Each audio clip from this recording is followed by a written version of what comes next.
नमस्कार दोस्तों। Ocean network में आपका स्वागत है। मैं हूं ओमकार चौधरी। आज कई मुद्दों पर बातचीत करेंगे। मेरे साथ भाव तोरसेकर जुड़ रहे हैं। भाव बुल्ढाना से एमपी हैं, प्रताप राव जाधव। इनका एक बयान आया है और इन्होंने कहा है कि साहब अभी गजानन कीर्तिकर जो शामिल हुए थे शिंदे कैंप में, ये मुंबई से ही मेंबर ऑफ पार्लियामेंट है और बीएमसी चुनाव से ठीक पहले मुंबई के एक और मेंबर ऑफ पार्लियामेंट अगर शिंदे गुट में आते हैं तो जाहिर है इसका फायदा कहीं ना कहीं भारतीय जनता पार्टी को भी मिलने की उम्मीद जताई जा रही है।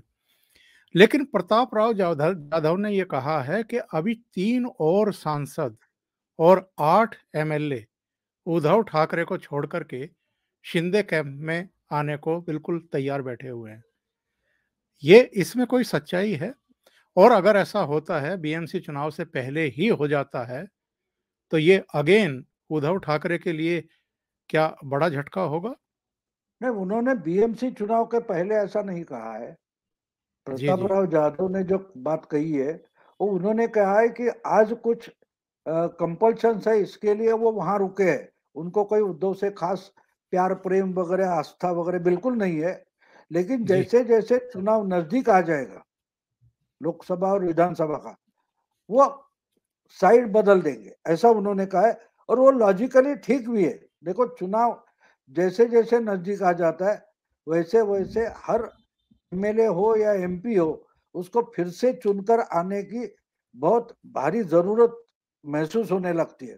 तो उस वक्त वो बाजू बदलना चाहता है। हमने बहुत बार देखा है कि ये कौन आपके थे, वो यूपी में मायावती को छोड़कर बीजेपी में आए थे, मंत्री थे। फिर पिछले चुनाव में मौर्य, कोई कोई मौर्य थे। केशव प्रसाद तो मौर्य। नहीं, केशव नहीं, प्रसाद केशव मौर्य तो नहीं, है। वो और थे। और हाँ, थे जो बीजेपी हाँ, के हाँ। बसपा में थे, बीजेपी में जी, जी, आए, जी, जी। मंत्री रहे, और उनको टिकट हुँ। मिलने वाली नहीं थी, तो वो जी, समाजवादी जी, जी। पार्टी में चले गए। हार गए, वो बात अलग है। लेकिन कहने का मतलब ये है, जैसे जैसे चुनाव नजदीक आता है और टिकट मिलेगा मिलेगा लेकिन हार जाऊंगा, तो किस जी, पार्टी में जी। चला जाऊं, तो इस ढंग से लोग साइड बदल देते हैं। तो वैसे ही प्रताप राव जाधव ने जो बात बोली है वो लॉजिकल है कि चुनाव जैसे जब नजदीक आ जाएगा तो ये 8 एमएलए और आज बचे जो कुछ 5 है, उनमें से और 3 एमपी ये अपनी साइड बदल देंगे। उसमें अब देखिए, 3 जो बोल रहे हैं उसमें एक मुझे लगता है कि धाराशिव या उस्मानाबाद के जो पवन राजे निम्बालकर है, एमपी है वहां से लोकसभा के।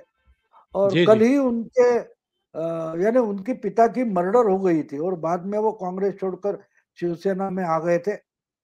तो उनके पिता के जमाने से जो कांग्रेस में काम कर रहे थे और ओम राजे के साथ रहे, ऐसे बहुत सारे जो कार्यकर्ता उनके कॉन्स्टिट्यूंसी के, उनके पिताजी के सहयोगी, उन्होंने कल शिंदे गुट में जाने का डिसीजन किया।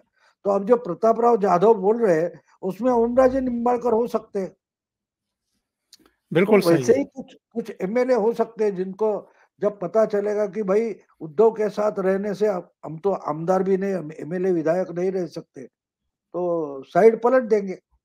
ये लॉजिकली सही लगता है मुझे। अभी मेरे जी, पास जी। उसकी कोई जानकारी इंफॉर्मेशन पक्की नहीं है। देखो, प्रताप राव जाधव बोला वो लॉजिकल है और राउत बोले वो हवा की बात है।